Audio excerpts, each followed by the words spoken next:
Maybe you guys have heard of the Bratz dolls, and just think about the name Bratz, the name that they've chosen to sell a doll to little girls, they're meant for little girls.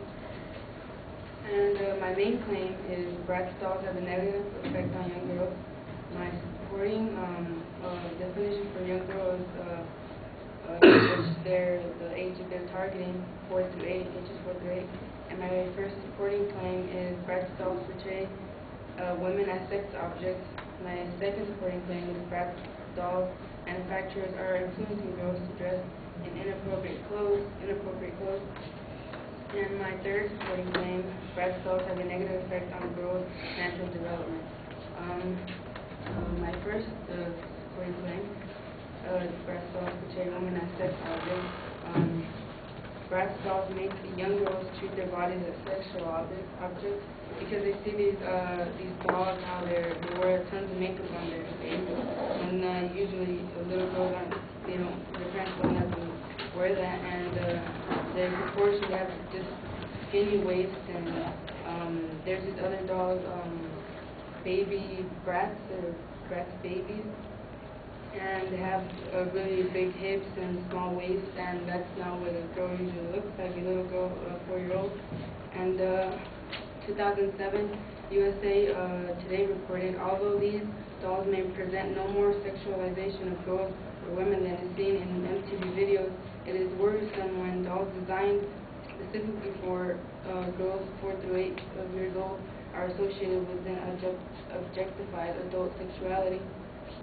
And that's the problem, that they're so young, and the manufacturers of these dolls, they are targeting these girls, and with an approach of how they look on adult sexuality, how their adults should look, they're more allowed to look than a little girl that's barely 4-year-old and trying to just learn how to talk and use their language. Bratz doll's physical look is much too developed for it to portray a girl, because they're a toy and they're supposed to be attractive to little girls, so they're supposed to be a little girl.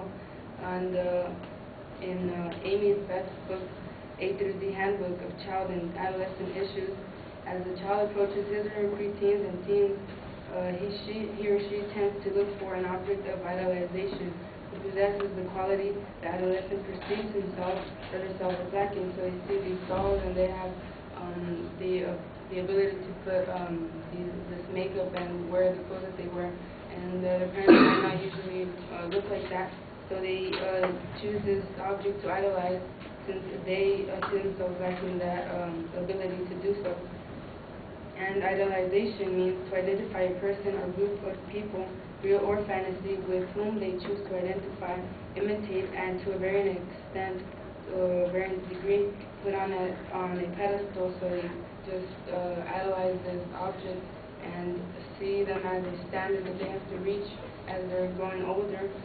And as children mature into the school years, it becomes more important for the object of idolization to be their age or older, and especially to be similar to them in gender.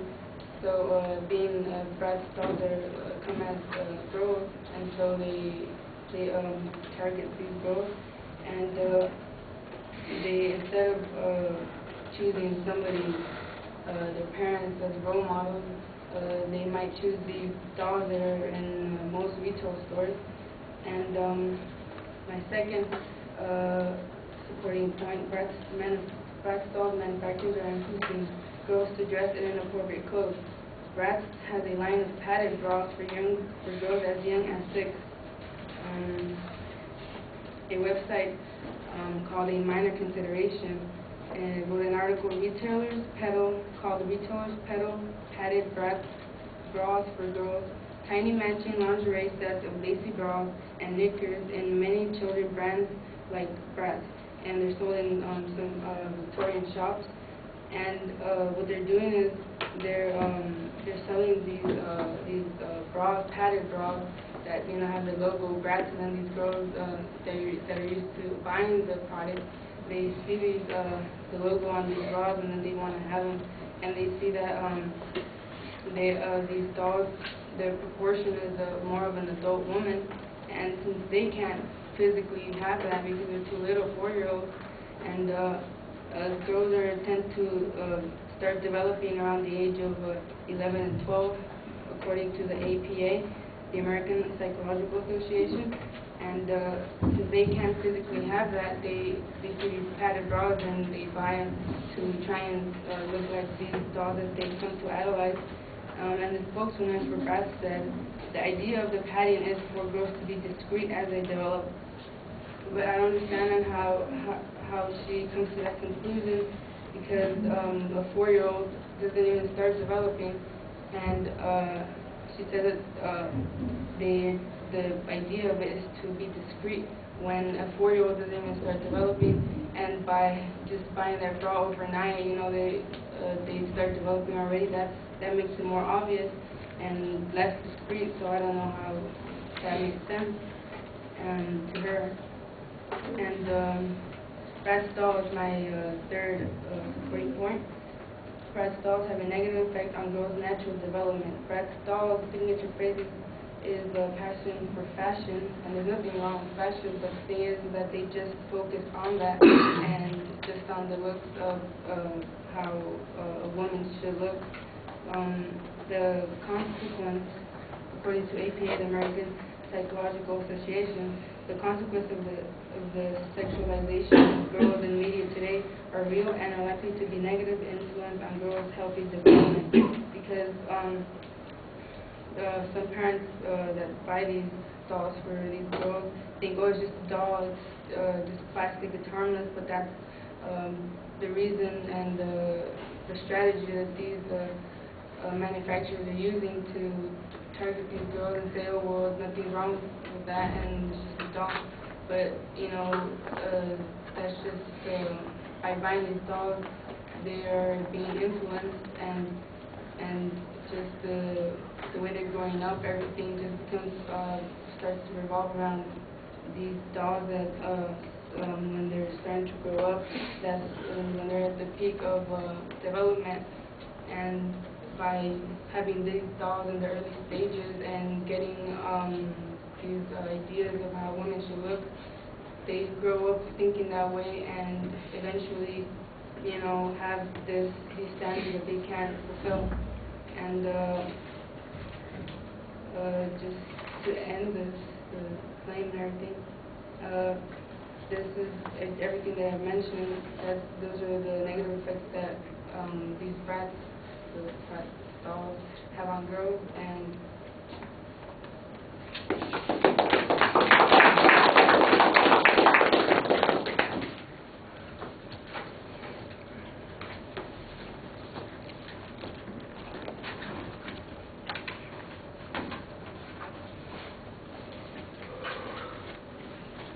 all right, Erika, you've got very clear identification of the topic. There's a good preview of what the supporting points are going to be. As you're going through your argument, you list those points, you signpost them numerically, and give us the claim at the same time, so it's all very easy to follow. You've got a lot of explanations that you provide, and I appreciate the explanations.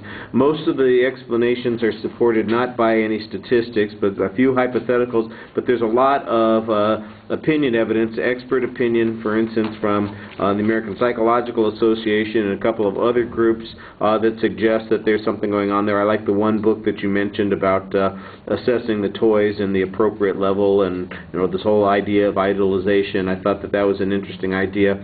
Maybe you could enhance the credibility of that offer a little bit by sharing some of her credentials a bit more.